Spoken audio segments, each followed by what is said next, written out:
Today, we are going to dive into the early 2025 Superflex Dynasty trends. Now, I have been evaluating consensus rankings and trying to identify the best early values for those of us that are drafting early in fantasy football dynasty startups. Now, as always, I always like to start off reminding everyone to please check out our website, footballscout365.com, where you can find the written version of this video. I go a little bit more in depth with the value plays, much deeper into your fantasy football drafts. You can also find more fantasy football content as well as our NFL draft content all on our website, footballscout365.com.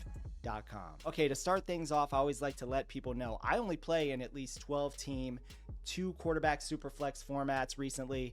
In fact, all of my dynasty leagues that I'm currently involved in, I am in a 2 QB tight end premium league. Now, I don't know how you could play in anything less than 12 teams and 2 QBs at this point in fantasy football. Now, I can live without the tight end premium.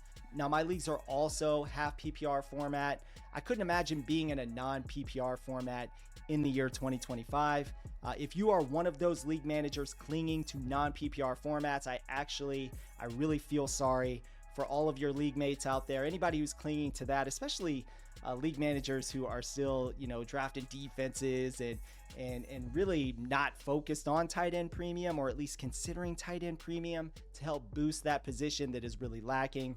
I feel for those who have a league manager like that. There's a lot of people out there that absolutely will not make that change. I know some people like that. I know some people who quit fantasy football over the fact that there are 2 QB formats to begin with. Nevertheless, let's not venture too far off the path here. Let's get back to the strategy here that I want to discuss here in dynasty startups. Now, as far as the trends that I am seeing currently, there are 2 quarterback names slipping into round 2 that you need to be targeting in these startup drafts. Those names are Justin Herbert and Baker Mayfield. Now, let's talk a little bit about Justin Herbert here. People will begin to fade him as they did a year ago because of the shift to a more run-heavy offense under Jim Harbaugh and Greg Roman as offensive coordinator. Obviously, fewer pass attempts are going to lead to a lot less fantasy opportunity. But here's the key with Justin Herbert. When this guy is throwing the football, it's going to be very efficient, and that offense is still going to be moving and scoring the football. So there will be opportunities out there, especially in the red zone for Justin Herbert, not only as a passer, but I can see him doing a little bit more as a runner as well. Now, it may not be elite this year in 2025, but in terms of the long-term value, as far as fantasy dynasty value is concerned for Justin Herbert, I can see there being some instant changes down the road as they upgrade that wide receiver position. They already went out, they drafted Trey Harris, for example, to pair with Lad McCarthy. They got a Rondé Gadsden at tight end, somebody with a lot of upside potential at the position.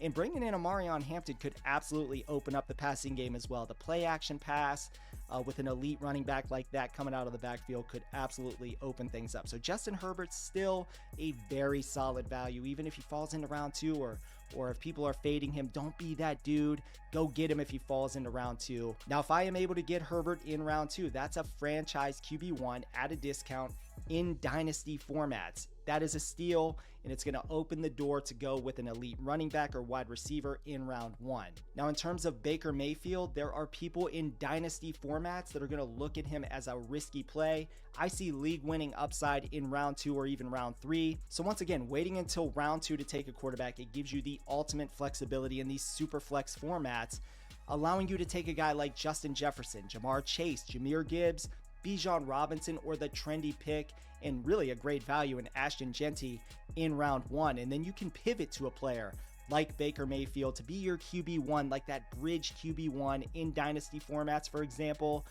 in round 2. I actually like Baker more for early return than I do Justin Herbert, but I do like Justin Herbert for that long-term value in dynasty formats. So here is the overall strategy that I have been actually simulating for startup drafts. If I am drafting anywhere in the ranges of 1.01 to 1.06, I am absolutely taking an anchor running back or wide receiver early.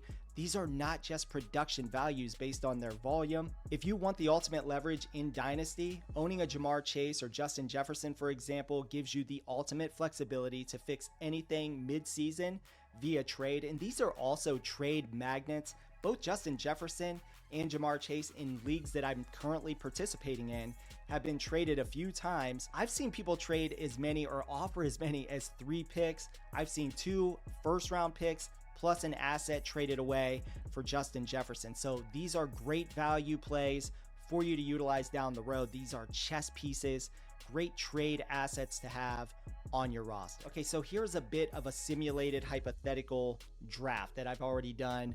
If I can land Justin Jefferson, for example, in round 1, I can turn around and I can get a Justin Herbert in round 2. The name that I am absolutely loving in round 3, for example, this is a name that is falling into this range with incredible wide receiver 1 volume upside, and that's McCarthy. So the opportunity to stack McCarthy with Justin Herbert, pairing him with Justin Jefferson, the likelihood obviously of this happening is pretty low at the end of the day, but you'd be in a great position. Now, if you're unable to get McCarthy in round 3, another name that I love is rookie Omarion Hampton in that Chargers offense. That to me would be a home run in round 3, paired with Justin Herbert, or even paired with Baker Mayfield and Justin Jefferson or Jamar Chase, depending on how it all shakes out.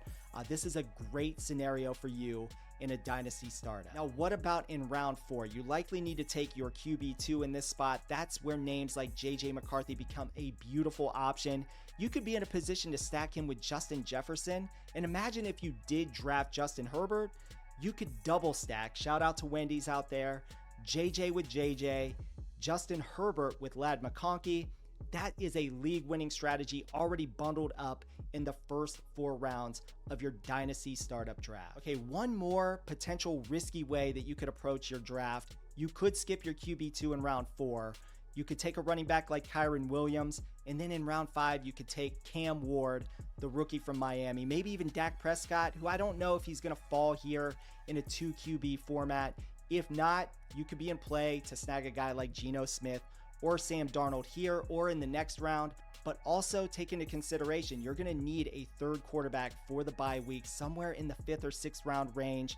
That's likely going to trigger that final run on the quarterback position in your startup draft. Again, don't panic if you fade QB2 early on, because guys like Cam Ward could be absolute difference makers by mid-season. Remember, if you drafted Jamar Chase or Justin Jefferson, you've got a great trade asset to fix the quarterback position. If you need to either do that during the middle of your season, if you believe you have a shot at a title, or if you want to trade for future picks in 2026 and 2027 and start to think about that Arch Manning draft, whichever one it is. A lot of people are speculating that it won't be 2026. It's going to be 2027.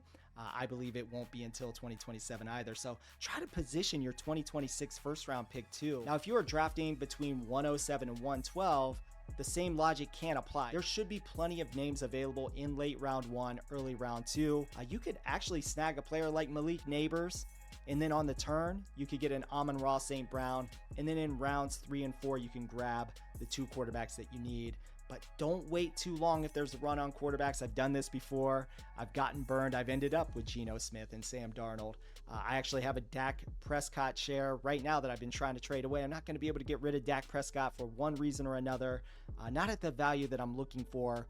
So I do actually think that Dak Prescott could have a massive year since they added George Pickens to the equation. If he can stay healthy anyway, I do believe he could have a massive year. If he does in 2025, then I absolutely believe you should trade him in dynasty format. So here's the big takeaway overall. Superflex dynasty startups in 2025 are going to be wide open, and the best strategy is to have flexibility throughout the draft. You don't need to lock yourself into 2 quarterbacks too early. Instead, stack an elite positional player with a value at quarterback, then build depth at wide receiver and running back, especially with how deep this year's class is at the running back position. You could target wide receivers early and then quarterback before hammering running back value in the later rounds. Okay, that's going to do it for this video. If this helped you in any way, shape, or form to rethink your startup approach, do me a favor and hit that like button. Also, subscribe to the channel for more Dynasty Fantasy Football strategy videos and drop a comment below. And also, don't forget to check out our full Dynasty rookie rankings on our website, footballscout365.com. Again, I want to say thank you for watching. Stay tuned for more fantasy football and NFL draft content.